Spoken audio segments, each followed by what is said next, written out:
Our reading today from what is traditionally called 3rd Isaiah, a portion of the book of Isaiah written after the people came back to Jerusalem from exile in Babylon. However, they were still in the process of coming to terms with what it meant for God to bring them back home. Let's listen for the word of God for us today from Isaiah 62, verses 1 through 5. For Zion's sake I will not keep silent, and for Jerusalem's sake I will not rest, until her vindication shines out like the dawn, and her salvation like a burning torch. The nations shall see your vindication, and all the kings your glory. And you shall be called by a new name that the mouth of the Lord will give. You shall be a crown of beauty in the hand of the Lord, and a royal diadem in the hand of your God.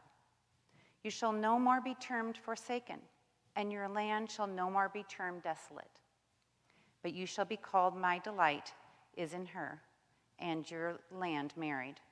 For the Lord delights in you, and your land shall be married. For as a young man marries a young woman, so shall your builder marry you, and as the bridegroom rejoices over the bride, so shall your God rejoice over you. Martin Luther King Jr. was a prophet in his own time, a prophet in the footsteps of the prophet Isaiah. He saw a world, start over. Martin Luther King Jr. was a prophet in his own time in the footsteps of the prophet Isaiah. He saw a world that was possible. He saw the world God desired. And he lifted up that vision. And even when people were so bone tired that they had no energy to march, even when they had no strength to stand, he held forth this vision of the promised land and said, let us encourage one another. Let us strengthen one another. Let us keep this vision before us, because as impossible as it seems, we will make it to the promised land. This journey to the promised land was as much a spiritual journey as it was a social and a political journey. In order for the vision of Martin Luther King Jr. to become reality, hearts had to be changed, not just minds and not just actions. And not just on the part of white Americans either, but on the part of black Americans too. We're in it together. We either make it to the promised land together, or we fail together. The prophet Isaiah also held forth a vision of the promised land, also, like Martin Luther King Jr., a land where injustices of the past are healed and peace, real peace, was the air we breathed. But there was an extra piece in Isaiah's vision. The promised land was not just a geographical place, Jerusalem, the city of Jerusalem in this case, but a people. The promised land was a people healed of sin, a people healed of shame. For Isaiah rightly recognized that it was a spiritual battle he was facing. Let me give you a little bit of context here. In the narrative world of Old Testament prophets, Jerusalem was destroyed and her people were taken into exile because they perpetuated injustice. They did not care for the least among them. They were not good news to the poor. Rather, they put themselves first, and those who struggled got leftovers if they were even noticed. In 587 BC, Babylon conquered Jerusalem and took the majority of the population to Babylon, where they lived for the next 70 years in exile. On the surface, you'd think that when Cyrus of Persia conquered Babylon and decreed that exiled people could return home, that there'd be dancing in the streets. But most people actually stayed in Babylon. They'd made a life for themselves there. Most of them had never been to Jerusalem. They were born during the exile, and they only knew of Jerusalem and the Promised Land from the stories that their parents and grandparents told. So, on the one hand, Isaiah was trying to convince them to leave their established lives in Babylon to go to a city they'd never been to. He was also trying to convince them to go to a city that was in ruins because Babylon had been utterly destroyed during the siege of Jerusalem, or Jerusalem had been utterly destroyed during the siege of Jerusalem. But Isaiah was trying to convince them to leave the comfort of their homes and where they'd built a life for themselves, It was an uphill battle, to say the least. But I think there was more going on than just that. Listen to these words from Isaiah. You shall be called by a new name which God will give you. You will be a crown of beauty in the hand of the Lord. You shall no more be termed forsaken. You shall be called, my delight is in her, for the Lord delights in you. I think Isaiah was speaking directly to the stories they'd been telling themselves for 70 years. They were forsaken by God. They were abandoned by God. And if they were so forsaken that they were exiled from their home, the home of their ancestors, from Jerusalem, the epitome of this ideal of the promised land, then they were indeed a forsaken and forgotten and shamed people. What they had done that put them in that place defined who they were. And so we hear Isaiah repeating over and over in different words, you are God's delight. You are God's beloved. You are the glory of God. You are loved. This isn't about God ignoring the sin that led to the exile. It's God saying, I have redeemed you. I have redeemed you. And they were still afraid to come home. I think of all those reasons that we are afraid to come home to God. Maybe we've done something we're ashamed of and we're wondering, can God really ever love me again? Maybe we've given up on the idea that things can be any better than they are. I mean, that's the question. Does God care? Does God really have the power to change things? Maybe we're too tired to start out on that journey home. It takes a lot of effort.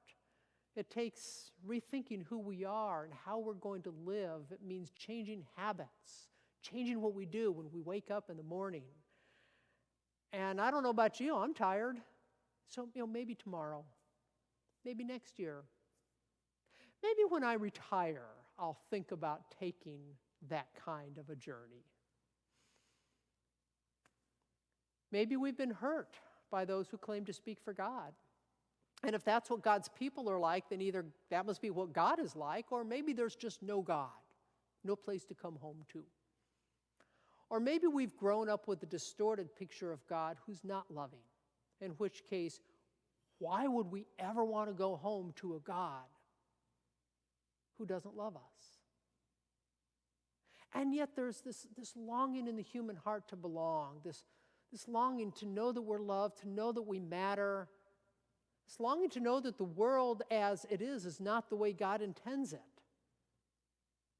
I think there's this longing in each one of us to come home to that place where there is peace and healing for all.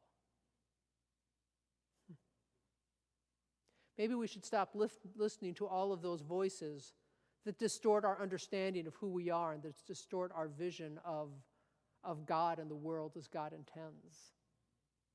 We listen to a lot of people tell us, well, this is just the way it is, or this is the way it's supposed to be, and they're pointing to some grave injustice. Because in their world, that is the way it's supposed to be. We listen to these people who tell us we are defined by our worst sin, by the worst decision we made on the worst day of our lives. That now defines us forever, and there's nothing we can ever do to change that. We listen to those voices. Even when we don't intend to, they seep into us, and they affect our understanding of who we are, and they affect our understanding of who God is. But I was about to say worship a God, but let me change that to say we belong to a God who loves us, knowing full well how imperfect we are, the things we've done, and says, those actions don't define you. They're not the verdict on who you are and your worth. We belong to a God who says, I love you more than life itself, no matter what anyone else tries to tell you. Anyone who tries to tell you that God is not love does not know God. So don't let them hijack your hearts or your thoughts or your sense of self. We belong to a God who desires healing for you, who wants to see you and the whole world whole and healthy. We belong to a prodigal God who longs to welcome us with open arms and who runs to meet us on the journey home. What will it take for us to remember and believe that? Isaiah thinks he knows, or at least he's trying. He keeps lifting up this vision of God calling them home. He keeps repeating it over and over and over throughout the whole book of Isaiah. And he's hoping that one of these days they'll actually listen to him and believe him. But he also, instead of just calling them, hey, come on home, he also says, God's coming out to meet you. You don't have to make this journey alone. The last verse of Isaiah 62 says it well. Speaking of Jerusalem, which is a stand-in for the people of God, Isaiah says, you shall be called sought out. God seeks us out. God doesn't wait for us to make that first step, and God gives us help on the journey. In Isaiah 43, God says, I'm making a way in the wilderness and streams in the wasteland. Who are the streams in the wasteland for you? Who are those people who've come into your life and reminded you that you were loved?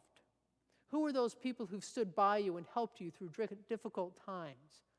Who are the people who've loved you in spite of yourself? Who are the people who've lifted you up when you were down, when you saw no future and no hope for tomorrow? Who are those who have reminded you that the world as it is not God's intention for us? Who have been the streams in the wasteland for you? Imagine that they are part of God's voice calling and inviting you home. Come home to that place where love dwells. Come home to that place where healing is powerful. Come home to that place where hope lives. Come home to the heart of God. Can you imagine what this world would be like if all the world came home to God? I think we'd be in the promised land. Because when healing happens, we no longer need to oppress others to feel good about ourselves. When we're no longer blind, we can see the needs around us so we can share. When our hearts are enlarged so much that there's room for everyone in it, well, then we don't have to be threatened by others who don't see the world as we do. When we take joy in lifting others up, we don't have to be afraid of being on the bottom because there's someone else lifting us up too. When we know that love is in the heart of every person, well, isn't that the world we hope for? Isn't that a vision of the promised land? We belong to a God who loves us beyond reason, a God who delights in us, a God who offers us healing and transformation. Believe that. Let that truth sink into the core of your being. When you believe that in the core of your being, it changes you. And the more you live that truth, the more it seeps out of your pores in acts of mercy and forgiveness, in sharing and generosity, in justice and righteousness, and in love that is as real as the bread and cup we share in communion. It doesn't happen overnight.